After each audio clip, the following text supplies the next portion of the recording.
akan melakukan pemeriksaan khusus ASI tes. Nah, pemeriksaan ini biasanya dilakukan untuk mengetahui apakah pasien ini menderita ASI tes atau tidak. Nah, namun sebelum itu, setelah kita inform konsen kepada pasien dan menjelaskan tujuannya, saya ingin mencuci tangan terlebih dahulu.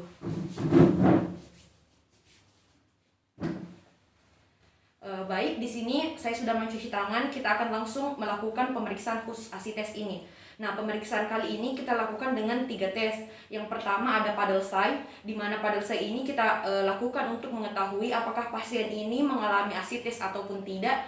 Kemudian yang kedua ada Shifting Dullness, untuk mengetahui apakah ASI tes yang diderita pasien ini ASI tes ringan. Kemudian yang terakhir ada undulasi tes, di mana kita lakukan untuk mengetahui apakah ASI tes dari pasien ini adalah ASI tes yang berat.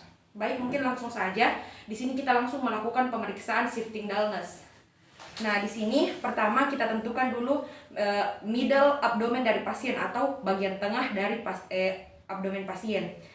Kita tentukan di bagian sini. Kemudian di sini kita perkusi dari arah middle dari abdomen pasien ke arah kanan terlebih dahulu. Di sini saya perkusi. Nah, kita perkusi sambil mendengarkan perubahan bunyi dari bunyi timpani ke bunyi yang redup.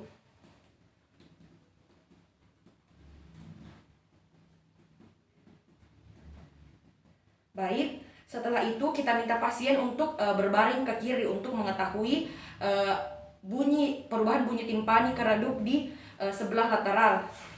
Tapi Ibu coba menghadap ke situ. Coba tangan tak ke situ, Ibu. Tapi Bu.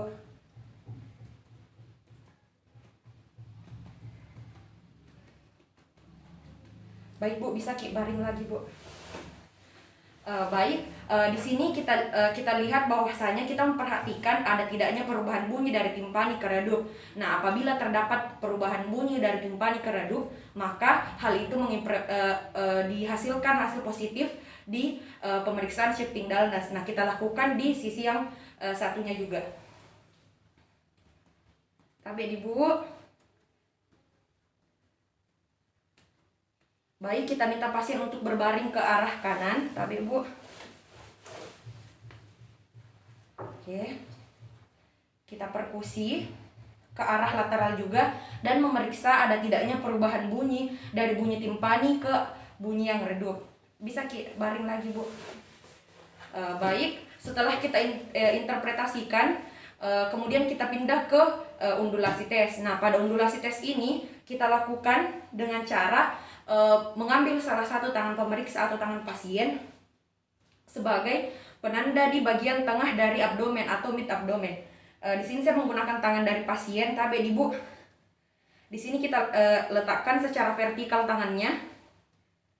Nah, kemudian di sini salah satu tangan dari pemeriksa kita simpan, misalkan di sini tangan kanan saya simpan di arah sini, dan tangan kiri saya menekan di bagian kiri dari sisi lateral dari abdomen pasien. Di sini saya ketuk untuk menghasilkan getaran.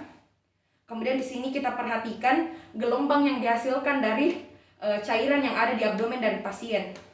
Begitupun sebaliknya. Baik. Setelah itu untuk mengetahui hasilnya, di sini kita lihat ada tidaknya getaran cairan yang dihasilkan yang menandakan bahwa undulasi tes ini positif. Baik, mungkin untuk pemeriksaan khusus ASI tes sudah selesai. Terima kasih sudah mempercayakan saya Bu. Terima kasih banyak.